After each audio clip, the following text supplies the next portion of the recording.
ഒറ്റ മൈൻഡിൽ മിനിയൂട്ടി പോകാൻ പറ്റുമോ നിങ്ങൾക്ക്? എന്താ ഞങ്ങൾക്ക് പറ്റും. എന്നാ വാ പോയി കാണിച്ചു തരാം. അപ്പോൾ നേരെ ഹോസ്റ്റലിൻ്റെ രജിസ്റ്ററിൽ എവിടേക്കാണ് പോകുന്നതെന്നൊക്കെ എഴുതിയിട്ട് ഞങ്ങൾ പുറപ്പെട്ടിട്ടുണ്ട് കേട്ടോ. അപ്പോൾ ഔട്ട്ഫിറ്റ് ചെക്ക് ചെയ്യുന്നത് മസ്റ്റാണ്. എങ്ങനെയുണ്ട്? കളിയില്ലേ? എനിക്കെന്നെ അറിയാൻ കൊള്ളാമെന്ന്, എന്നാലും ഞാൻ വെറുതെ ചോദിച്ചതാണ്. വലിയ കാര്യത്തിൽ നമ്മൾ മിനിയൂട്ടി കാണാൻ ഇറങ്ങുകയൊക്കെ ചെയ്തു. എന്നാൽ മിനിയൂട്ടി എത്താനുള്ള വഴി എന്ന് പറയുന്നത് അത്ര ഈസി ആയിരുന്നില്ല. ഭയങ്കര ഓട്ടോയിലാണ് കേട്ടോ പോയിട്ടുണ്ടായിരുന്നത്. പോകുമ്പോൾ തന്നെ റോഡ് കണ്ടപ്പോൾ തന്നെ നമ്മുടെ ഉള്ള മൈൻഡൊക്കെ പോയി, ഒറ്റ മൈൻഡ് പോയി, പിന്നെ ഏതൊക്കെയോ മൈൻഡായി. അങ്ങനെ അറ്റ് ലാസ്റ്റ് നമ്മളവിടെ എത്തി. ദ മിനി ലാൻഡ് കാണാൻ അടിപൊളിക്കാണെങ്കിലും എത്താൻ കുറച്ച് ബുദ്ധിമുട്ടും. അതൊന്നും കുഴപ്പമില്ല, എന്തെങ്കിലും നമ്മൾ എത്തിക്കിട്ടിയല്ലോ. സോ നമ്മൾ ആദ്യം തന്നെ പോയത് നമ്മുടെ ഇന്ത്യയിലെ ഏറ്റവും വലിയ ഗ്ലാസ് ബ്രിഡ്ജിലോട്ടാണ് ഗായ്സ്. എക്സൈറ്റ്മെൻറ്റും പേടിയും എല്ലാം കൂടെ ഉണ്ടായിരുന്നു. ഫസ്റ്റ് സ്റ്റെപ്പ് വെച്ചിട്ട് താഴോട്ട് നോക്കിയപ്പോൾ തന്നെ എൻ്റെ കിളിയൊക്കെ പോയി. പിന്നെ അവിടെ ഒരു കൊച്ചു കുട്ടി ഓടി നടക്കുന്നുണ്ട്. അപ്പോൾ ഞാൻ ഓക്കെ ആയി.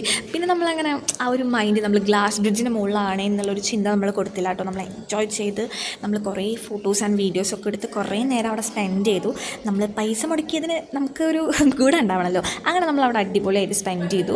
കണ്ടില്ലേ, ഇങ്ങനെ നടക്കുമ്പോൾ 2 പില്ലേഴ്സാണ് അടിയിലോട്ട് പോയിട്ടുള്ളത്. അത് സെൻറ്ററിൻ്റെ അല്ല, കുറച്ച് ഇറങ്ങിയിട്ടുള്ള ഭാഗത്താണ്. പിന്നെ സെൻറ്റർ പോർഷൻസ് നിർത്തുന്നത് 2 റോപ്പിലാണ് കേട്ടോ. ബാക്കി വിശേഷം അടുത്ത വ്ളോഗിൽ കേട്ടോ.